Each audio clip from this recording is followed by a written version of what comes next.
What is up, Gooners? It has been 3 days since that stinging 3-2 defeat to Manchester United at the Emirates, our first home loss since last May. And while the fallout has been intense, the reality is that Arsenal remain 4 points clear at the top of the Premier League. Sources describe this recent run of 7 points dropped in 3 league games as a wobble, but one that the club is working tirelessly to stabilize before the title race enters its most decisive phase. Taking a closer look at how the club is reacting to this pressure, Mikel Arteta held what he described as a beautiful meeting with his players to bring the temperature down and pause for reflection. Arteta's message was a reminder that the team has earned the right to be in a great position across 4 competitions, and he has publicly urged supporters to jump on the boat for the final 4 months of the season, promising a beautiful and fun journey ahead. This move is seen as a tactical effort to settle the nervous energy currently gripping the Emirates crowd, where some fans have been accused of overreacting to the United result.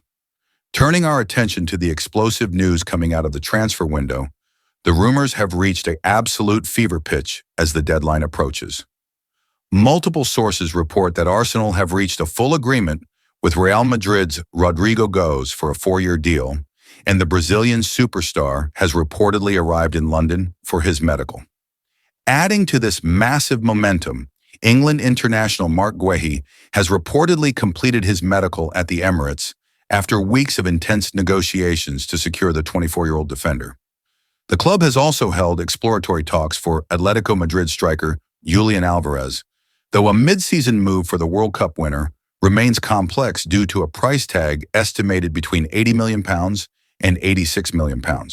Shifting focus to another developing story in the recruitment department, Arsenal continue to push for Yan Diomande from RB Leipzig, viewing him as a potential long-term successor to Gabriel Martinelli. In another update regarding our young talent, Ethan Nwaneri has already made an instant impact at Marseille, scoring his first goal just days after completing his loan move to France. Legends like Steven Gerrard have praised this move, suggesting that regular football under Roberto De Zerbi is far more valuable for Nwaneri's development than sitting on the Arsenal bench. Moving into tonight's squad news for our European clash, Arsenal hosts Kairat Almaty in the Champions League, but they will be doing so without some key figures. William Saliba and Jurrien Timber are officially out of tonight's match due to minor niggles, as Arteta prioritizes having them fit for the weekend's trip to Leeds United. Furthermore, Declan Rice and Mikel Merino are both suspended for tonight's fixture after accumulating yellow cards in previous rounds. On a positive note, Ricardo Calafiori has returned to training and could see valuable minutes tonight, while Kai Havertz is also back in full training as the medical staff carefully manages his workload. To wrap up our update with tonight's tactical outlook, Arteta is expected to make wholesale changes against Kairat, potentially handing starts to players like Christian Norgard, Ebereki Eze, and even 16-year-old defender Marley Salmon, who has been training with the first team. With qualification for the next round already secured, this match is viewed as the perfect chance to dust off the cobwebs and regain winning momentum before shifting focus back to the title race. The current atmosphere surrounding Arsenal is one of intense scrutiny and high-stakes drama following a devastating 3-2 home defeat to Manchester United at the Emirates Stadium.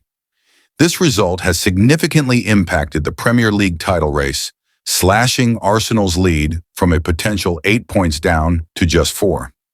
While the Gunners remain at the top of the table with 50 points from 23 games, the nervous energy and individual errors displayed in this match have raised serious questions about their championship credentials.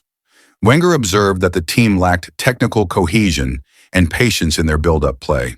He argued that Arsenal attempted to use too much force rather than relying on technical precision to break down Michael Carrick's well-organized United side. Defensive nervousness. For the first time this season, Wenger felt the central defenders appeared nervous and less dominant. He specifically criticized the lack of coordination between William Saliba and Martin Zubimendi during the error that led to United's opening goal, stating that Saliba should have provided support behind Zubimendi rather than moving in front of him. The confidence warning. Drawing on his 22-year tenure, Wenger noted that he never lost 3 league games in a row because he understood how quickly a lack of confidence can spread after a single defeat. He warned that reducing crisis time is essential for a team under immense pressure to win the championship. Transition and finances. Wenger pointed out that Arsenal's transition since his departure in 2019 has been smoother than Manchester United's, noting the club's massive financial growth, now generating roughly £5.7 million to £5.8 million per home game. Mikel Arteta accepted full responsibility for the defeat, acknowledging that his players were below par in their technical standards. Arteta stated he accepts the criticism from club legend Patrick Vieira regarding the team's mental strength. While he praised the team's performance in Milan just days prior, he admitted they were poor technically against United. Despite hearing boos from the fans, Arteta insisted that such reactions are part of the high expectations at a club like Arsenal. He remains very convinced that the dressing room will react immediately, calling the loss a part of the journey to winning. Substitution critique. Arteta's game management was questioned by pundits like David Seaman and Gary Neville, particularly the strange decision to leave certain star players on the bench and the late-game tactical shift of moving Bukayo Saka to the left wing. The VAR robbery at the Emirates. A major talking point among fans and staff is the feeling that Arsenal were cheated or robbed by officiating decisions. The Maguire handball. In the 73rd minute, a shot from Mikel Merino struck Harry Maguire's hand in the box. While replays showed the ball making contact, the decision not to award a penalty was technically justified under the rules because Maguire was using his arm as a supporting arm to break his fall. Dorgu's handball goal. Fans were left seething over Patrick Dorgu's goal, alleging the ball hit his arm in the build-up. VAR checked the incident but did not send the referee to the monitor, leading to claims of inconsistency. Unpunished aggression. Reports highlighted a moment where Lisandro Martinez appeared to punch Gabriel Jesus in the head inside the penalty area, an incident that went entirely unchecked by VAR. Player ratings and performance breakdown. The match saw uncharacteristic horror errors from players who have been pillars of the team this season. Bukayo Saka, 7 out of 10. The best attacking outlet, involved in both Arsenal goals. Mikel Merino, 7 out of 10, scored a late equalizer as a substitute. David Raya, 6 out of 10. Not directly at fault for the goals, but couldn't keep out the wonder strikes. William Saliba, 4 out of 10. Criticized for his role in the first goal and nervous play. Martin Zubimendi, 4 out of 10. His misplaced back pass gifted United their first goal. Martin Odegaard, 5 out of 10, involved in the opener but offered very little else throughout the match. The Berta revolution, strategic transfer vision. With the attack misfiring, Bukayo Saka and Gabriel Martinelli are both on a 13-game goal drought,